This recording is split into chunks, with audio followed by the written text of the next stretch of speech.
Hey guys, what is up? I am Jack and we are back doing another mod spotlight in Skyrim for the first time in what seems like forever. I think it's been about 3 weeks. I do apologise for that. Lots been going on. Really busy. Not really had time. I won't give you all the excuses under the sun. But this is another mod spotlight, and today we have a nice fun one. It's a jokey one, not serious at all, and it's Super Skyrim Bros. Now you can kind of see where this is going, hopefully by the picture on the screen. This is a Mario themed Skyrim mod. And what it does is it adds an extra little world space to your map, and it'll be an extra little quest as well that it gives you to rescue Princess Toadstool, obviously, or Princess Peach, depending on where you are. This is a really cool mod. I've never seen anything quite like this, and I was actually so impressed playing through it that I thought, you know what, I'm going to make a video out of it, and hopefully you guys enjoy it as much as I did. The mod will take you about an hour and a half, and I'm just going to show you how to access the world now. I will warn you that once you have started the questline, you can't leave until you complete it. It's not difficult. It just takes about an hour and a half to 2 hours, so make sure you're prepared for that or you save beforehand. So you're going to come to Winterhold, and you're going to see there's an abandoned home, and you're going to travel there. And when you go into the house, there's going to be a note on the desk there that says, do not sleep in the bed. So you just read that and obviously ignore it, because you ignore everything in Skyrim. Like, your guy just doesn't give a crap. And sleep. And it's going to transport you to this Mario themed world with this really funky remix of the Mario music that we all know and love. Now you can dress yourself here in either Luigi or Mario. I picked Mario because, you know, obviously Mario is the best.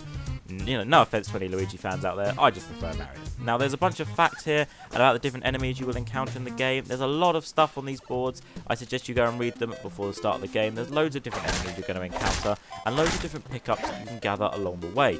Now there's invincibility stars, there are health mushrooms, there are fire mushrooms, there's staffs that you can launch flames out of. Obviously I've got your hammers here, and there are coins to collect as well. Make sure you collect them. There will be prizes at the end.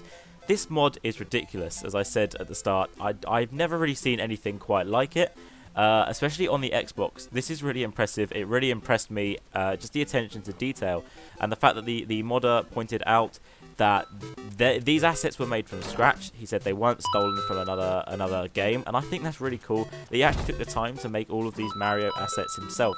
I mean, apart from the music, I'm assuming the music was stolen from another game, but other than that, it's pretty cool, and I like the way the coins float up and everything. This is just a really good, well-rounded mod.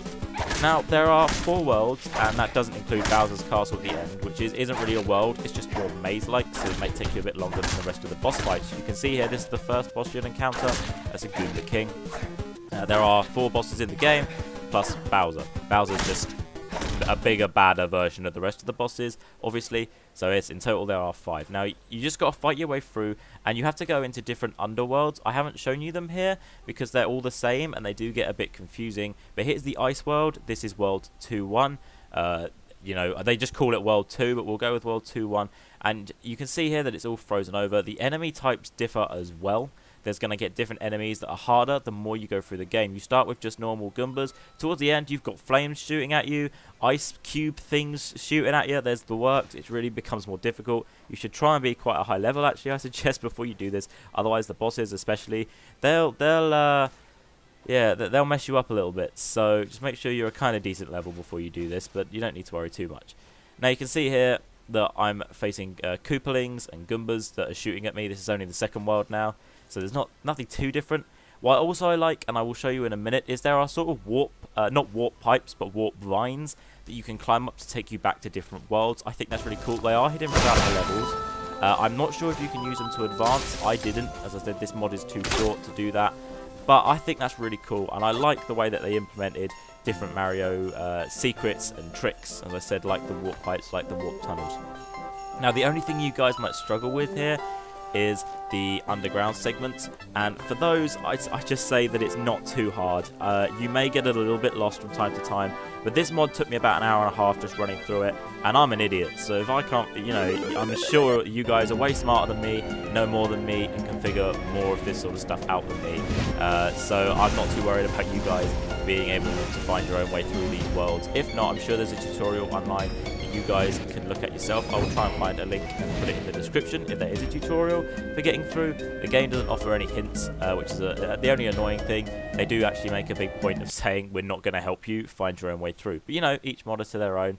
And I mean, that's pretty much it. Just look at how cool this thing is. There's Waluigi there. He's one of the bosses. He looks ridiculous. And as I said, all the assets are built from scratch, which is really cool because they captured just the sort of not just the physique of the character, but they also captured the face and stuff as well. The characteristics are really cool. Now, you're going to search through each one and you're going to get different keys. The whole point of this game is you're basically running through different zones, getting different keys to unlock different bits of the zone. It's your standard 3D platformer. And maybe, you know, if Ukulele didn't quite do it for you, then then there's this. This is probably, you know, the next best thing out at the moment, I'd say. Quite a recent mod as well. I didn't see it the last time I looked, so I'm assuming it's quite new. I haven't seen it before. And I just, look how cool this is. See, this is the second to last bit now. This is the bit just before Bowser's Castle. Now you can see here everything's starting to get all fiery, which means that you're fast approaching the big bad guy himself. I'm just running through the world at this point. I'm not stopping. I'm not exploring. I kind of reached the point where I had too much footage, and it was just getting to the point where I just needed to condense it all, and it was getting stupid. Now here's Bowser's Castle at the end. You can see, looks really impressive, actually, really cool. I really like it. I quite like this as a house, if I could get it at some point. But there's Bowser. Finish him off with a shot to the bollocks, and he'll collapse. He's not too hard to beat. He's fine. I didn't expect a challenge, though. And then, yes, at the end, there is Princess Toadstool with some sort of weird mask or balaclava on her face. And then, when you exit the world, you're going to get this cool little spin wheel thing, and you get to use your acquired coins to buy prizes, from NES cartridges to different NES collectibles, such as the Zapper gun, and there's t-shirts. So here I completed the Super Mario Skyrim t-shirt. But that's pretty much it.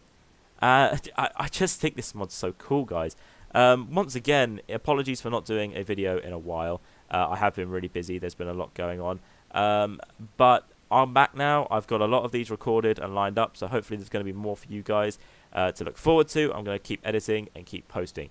So if you guys like the video, please drop it a like, because it lets me know that you liked it, and subscribe, because I've come back and there's a few more of you guys, and that's always good. So other than that, I've been Jack, and thank you very much for watching. Have a good one, guys. Peace.